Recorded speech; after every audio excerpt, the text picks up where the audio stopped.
नमस्कार दोस्तों, आशा करते हैं आप सभी कुशल मंगल से होंगे। आज हम बात करेंगे ICAR यूजी एग्ज़ाम के बारे में। ICAR एग्ज़ाम क्या है और इसकी एलिजिबिलिटी क्या है, सिलेबस क्या है और एग्ज़ाम मोड क्या है। तो आइए सबसे पहले मैं आपको बता दूं कि ICAR का स्टैंड फॉर्म होता है Indian Council of Agriculture Research. UG मतलब अंडर ग्रेजुएशन, कहने का मतलब 12th के बाद जो ग्रेजुएशन होती है BSc, BA, BCom, that is called UG, and post graduation is MA, MCom and MSc. So it is all concerned about the agriculture studies, and it is just conducted by the ICAR institute. You can't say this is an institute, it is a part of a government body. Now come to the part of ICAR AIE. So the ICAR, as you can see, ICAR is All India Entrance Examination, and it is conducted to shortlist aspirants for admission in undergraduate, postgraduate and doctoral programs. The exam is conducted to fill 15% of seats in bachelor degrees program. कहने का मतलब है कि ये जो exam है वो agriculture में जो बच्चे इंस्टीट्यूट एग्रीकल्चर पढ़ना चाहते हैं 12th के बाद उसके लिए है। और ये NTA जो बॉडी है, नेशनल टेस्टिंग एजेंसी, पिछले 2 सालों से यही सारे कॉम्पिटिटिव एग्जामिनेशन का एग्ज़ाम कंडक्ट कराती है। Now next come to the eligibility. What is the eligibility? So eligibility मतलब योग्यता क्या होनी चाहिए, कौन बंदे इस एग्ज़ाम को दे सकते हैं। सो सबसे पहले एज की बात करें तो यूजी एग्ज़ाम के लिए एज होनी चाहिए कम से कम 16 ईयर्स। आप देख सकते हैं age candidates age must be 16 years on 31 August of 2020, अगर इस साल दे तो। और आपको एक बताते चलूँ कि अभी एक्सटेंशन हो गया है इस एग्ज़ाम के फॉर्म फिलअप में, 15 मई तक एग्ज़ाम का फॉर्म फिलअप हो रहा है। तो आप लोग सारे फॉर्म फिलअप कर सकते हैं, अपने आप को इस एग्ज़ाम के लिए रजिस्टर कर सकते हैं जो इंटरेस्टेड है। एंड देन क्वालिफाइंग एग्ज़ाम क्या होना चाहिए, कौन सा एग्ज़ाम कम से कम जो देना चाह रहे हैं वो कहाँ तक पढ़े होने चाहिए ताकि एलिजिबल हो। तो 12th उनके पास होनी चाहिए, 12th की कोई भी रिकॉग्नाइज्ड बॉडी या यूनिवर्सिटी से सर्टिफिकेट।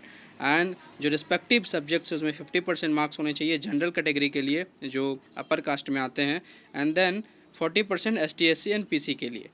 और जो अपियरिंग में है 12th क्लास के बच्चे वो भी इस एग्ज़ाम को दे सकते हैं। Now next come to the part of mode of examination. So mode of examination is almost computer based exam होंगे। ऑब्जेक्टिव नेचर के क्वेश्चंस रहेंगे जिसमें पोर्शंस आएंगे फिजिक्स, केमिस्ट्री, बायोलॉजी और agriculture and mathematics. Time duration 2.5 our.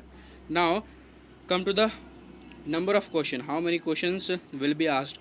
So the questions are in total 150 and each questions consist of 4 marks. So total the marks of question is 600 marks. कहने की बात यह है कि सारे जो क्वेश्चंस है वो 4 मार्क्स के होंगे, टोटल 150 क्वेश्चन होंगे और 600 मार्क्स की।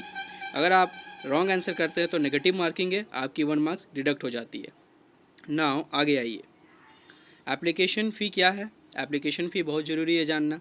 सो जनरल या अपर कास्ट की बात करें या जो NCL UPS EWC सेक्शन से आते हैं उस कैटेगरी के बच्चों के लिए 750 रुपये, जैसा आप देख सकते हैं स्क्रीन में 750 रुपीज़ हैं।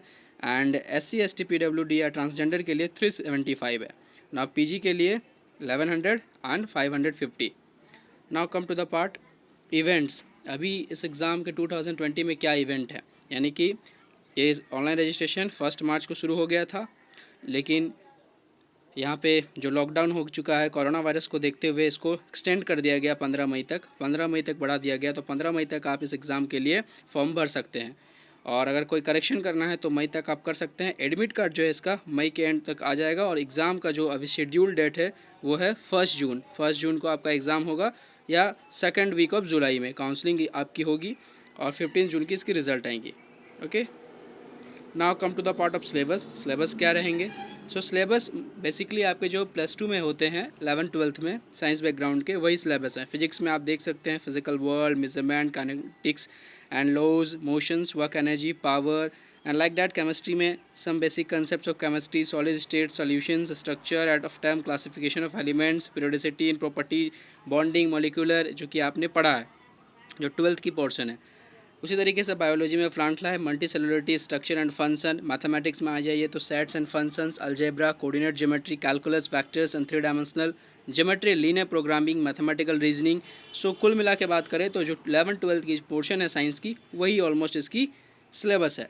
नाउ अप्लाई कौन से साइट से करना है, तो अप्लाई करने के लिए www.icar.nta.nic.in पे आपको जाना है और यहाँ पे रजिस्टर होके सारे अपने डॉक्यूमेंट्स अपलोड करने हैं। And after that submitting, you need to just submit or just pay the required fee, then you will be almost done in this way about the application. So I hope this will help you a lot. Thank you for watching. Kindly like, share and subscribe for regular update